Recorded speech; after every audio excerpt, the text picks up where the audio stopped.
பெருமை சிறவீடு மெய்வான் பரந்த நகாள் மிக்குள்ள பிள்ளைகளும் மெய்வான் பரந்த நகாள் மிக்குள்ள பிள்ளைகளும் போவான் போகின்றானே போகாமல் காத்துன்னை போகான் போகின்றானே போகாமல் காத்துன்னை கூவான் வந்து நின்றோம் கூவான் வந்து நின்றோம் ஓதுகலமுடைய பாவா எழுந்திராய் பாடி பறை கொண்டு பாவா எழுந்திராய் பாடி பறை கொண்டு மாவாய் பிறந்தானை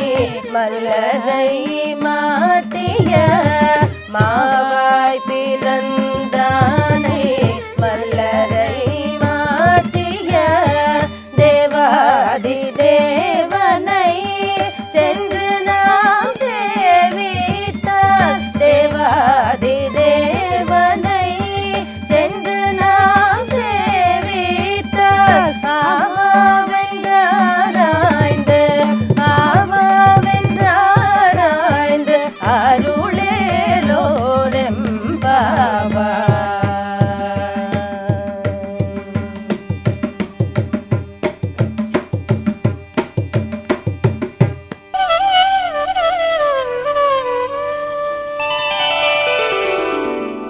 नीलातुङ्गस्तनगिरितटी सुप्तमुद्बोध्य कृष्णं पारार्ध्यं स्वं श्रुतिशतशिरःसिद्धमध्यापयन्ती स्वोच्छिष्टायां सृजनिगलितं यावलात्कृत्य भुङ्क्ते गोदा तस्यै नम इदमिदं भूय एवास्तु भूयः.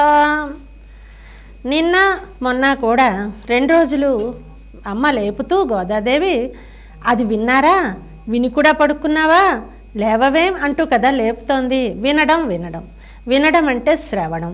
భగవద్ విషయకమైన ప్రవృత్తికి ప్రారంభ దశ శ్రవణం. ఈ శ్రవణం అంటే వినాలి వినాలి వినాలి. ఎన్నాళ్ళుగానో మన మనసు పొరలలో బాగా పేరుకుపోయినటువంటి అజ్ఞానం తొలగాలి అంటే వినాలి. మనం వేదం చెప్పే విషయాలు వినాలి. చక్కటి మహా అనుభవపూర్వకమైనటువంటి ఉపన్యాసకుల ఉపన్యాసాలు వినాలి. మంచి గాయకుల పాటలు వినాలి. ఇలా వినగా వినగా నీలో ఒక సంచలనం కలుగుతుంది. అందుకని 2 రోజులు వినడం వినడం చెప్పింది. ఆ చెప్తే నిన్నను దధిమథనం చెప్పింది కదా అంటే ఏమవుతుంది ఆ విన్నటువంటి విషయం మనస్సులో తోడుకుంటుంది. పెరుగు గట్టిపడ్డట్టుగా ఈ మనసులో అది స్థిరీకరం అవుతుంది. అయిన తర్వాత అది కాస్త వేడి తగులితే కరిగిపోయే వెన్నగా మార్పు చెందుతుంది. వెన్నగా రూపాంతరం చెందుతుంది. ఎందుకంటే ఎప్పుడైతే భగవంతుడు కాస్త ఎడమైతే తట్టుకోలేని పరిస్థితి ఏర్పడుతుందో మనసుకి అది వెన్నలాంటి స్థితి అన్నమాట. అది కలగాలి. ఆ స్థితుల్ని చెప్పడానికి నిన్న మొన్న శ్రవణం చెప్పారు. అయితే ఆ శ్రవణం వల్ల ఫలితమేమి అంటే మనలో ఉన్న అజ్ఞానం కాస్త దూరం అవుతోంది. మెల్లిమెల్లిగా పోతోంది. అమ్మయ్య ఇంకా తెల్లవారిపోతుంది. ఈ వెలుగురేఖలు విచ్చుకుంటున్నాయి అని ఈరోజు పసురంలో చెప్తోంది అమ్మ.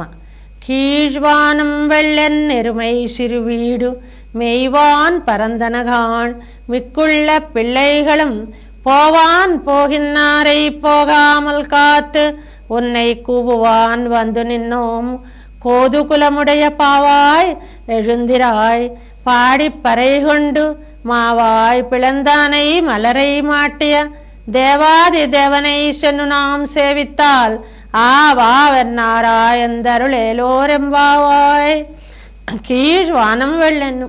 సరే అదిగో తెల్ల తెల్లగా ఆకాశంలో వెలుగురేఖలు విచ్చుకుంటున్నాయమ్మా. ఆకాశంలో నీకు కనిపిస్తోంది, చిన్న వెలుగు కనిపిస్తోంది. ఇంకేముంది అయితే అంట వాళ్ళ పల్లెటూళ్ళ వేపల్లెలో వాళ్ళకి వృత్తి ఏమిటి? పశువుల్ని మేపుకొని దాని నుంచి వచ్చిన పాడితోటే కదా వాళ్ళ జీవన గమనం సాగాలి. అందుకని అది ఒక పెద్ద వ్యాపారంలాగా అదొక పెద్ద ప్రవృత్తిగా వాళ్ళు ఆచరిస్తారు. అందుకని ఊరికి దగ్గరగా కొంత భూభాగంలో చిన్న బీళ్ళు అంటారట, అక్కడ పచ్చిక పెంచుతారు. బాగా పచ్చిక పెంచితే అది తెల్లవారుజామునే మంచు పడి ఉంటుంది. ఆ మంచు పడి ఉన్న ఆ పచ్చికని మేపుతారు తీసుకెళ్ళి ఈ గేదెల్ని. మేపిన తర్వాత అవి తిరిగి వచ్చేస్తాయి. అవి మేసేసి బాగా కొంచెం ఎండెక్కాక తిరిగి వచ్చేస్తాయి. అప్పుడు పాలు తీసేసి దూరంగా అడవులకి తోలుతారట. అలాగా ఇప్పుడు ఎరుమై సిరువేడుమై అని అన్నారు. ఎరుమై అంటే గేదెలు. ఎప్పుడు ఆవులు కదా మనకి వేపలలో కనిపిస్తాయి. అంటే గేదెలు కూడా ఉండేవి కాబోలు, ఇక్కడ గేదెలు అంటున్నారు. ఎందుకు గేదెలు అంటున్నారు? గేదెలు ఎలా ఉంటాయి? నల్లగా ఉండవు. అజ్ఞానం ఎలా ఉంటుంది? నల్లగా ఉంటుందని కదా మనం భావిస్తాం. అలాగా అంటే అజ్ఞానం పోతోంది. అయితే ఎక్కడికి వెళుతోంది? చిన్న బీడుకి పోతోంది. ఇంకా పూర్తిగా మేతకి వెళ్ళిపోవటం లేదు. ఆ దగ్గర ఉన్న పొలాలకు వెళుతోంది. వెళుతున్నాయి ఆ గేదెలు. అలాగే మన అజ్ఞానం కూడా ఎవరైనా మహాపురుషుల యొక్క ప్రభావం వల్ల, వారిని సేవించినందువల్ల కొంతకాలం దూరం అయ్యి మళ్ళీ మన అజ్ఞానం మనకు వచ్చేస్తూ ఉంటుంది. అలా రాకుండా జాగ్రత్త పడాలి అని చెప్పడానికని అదిగోటమ్మా వెళుతున్నాయి గేదెలు, వెళుతున్నాయి సిరువీడు మేవాన్ పరతనగాన్. అయితే ఇప్పుడు మేము తెల్లవారిపోయిందని అందరూ బయలుదేరిపోయినారు. ఎక్కడికి? ఇదిగో ఈ వ్రతం చేసేటటువంటి స్థలానికి అందరూ వెళ్ళిపోతున్నారు. మిక్కుళ్ళ పిళ్ళేగలం పోవాన్ పోహిన్నారై. పోయిన వాళ్ళు పోతూనే ఉన్నారు. అంటే ఆ పోయిన వాళ్ళు పోతూనే ఉన్నారంటే ఏంటి? ఇంకా మరి ఆగకుండా స్పీడ్గా ఉత్సాహంగా వెళ్ళిపోతున్నారు వాళ్ళు. అయితే మనకి శ్రీశ్రీ అనే ఆధునిక కవి లౌకికంగా అంటే ఈ చైతన్యవంతులు అవ్వాలని, ఈ మరిగిపోయి పాపం ఈ దారిద్ర్యంలో ఈ కూలీ నాలీ చేసుకునేటటువంటి వాళ్ళు వెనకబడి ఎప్పుడూ ఉండకుండా వాళ్ళు సామాజికంగా ఉన్నతి పొందాలి అని చెప్పడానికి ఒక గేయం రాస్తూ పదండి ముందుకు, పదండి తోసుకు, పదండి పోదాం పైకి అంటాడు ఆయన. అది మనకి ఆధ్యాత్మిక విషయంలో ఉండాలి. ముందుకు పదండి. ఆధ్యాత్మిక రంగంలో కాలు పెట్టాక మళ్ళీ వెనకంజి వెయ్యకండి. అలా ముందుకు ఆ భగవద్గుణ సాగరంలో ఈదులాడడానికి బయలుదేరండి. అలా వెళుతున్నారు వీళ్ళు. అయితే వెళ్ళిపోతున్నారా? మరి నేను ఎందుకులే ఉండిపోతాను అంటావేమో. లేదు, వాళ్ళు వెళుతూ ఉంటే పోగామల్ కాత్తు ఉండండర్రా, వెళ్ళిపోకండి పాపం మన అమ్మాయి ఉండిపోయింది అని వెనక్కి వచ్చామమ్మా నిన్ను పిలవడానికి. కోదుకులముడయ పావాయ్ అన్నారు. ఉత్సాహం కలిగిన అమ్మాయి అన్నారు. ఇది ఉండవలసిన లక్షణం. ఏదానికైనా మనం లౌకికమైనది ఏదైనా సాధించాలి అన్నా దానిలో ఒక ఉత్సాహం ఉండాలి. ఇది రావాలి, ఇది నాకు తెలియాలి, ఇది నేను పొందాలి అనే ఒక పట్టుదల ఉంటే, దానిలో ఒక ఉత్సాహం ఉంటేనే నువ్వు దాన్ని పొందగలవు.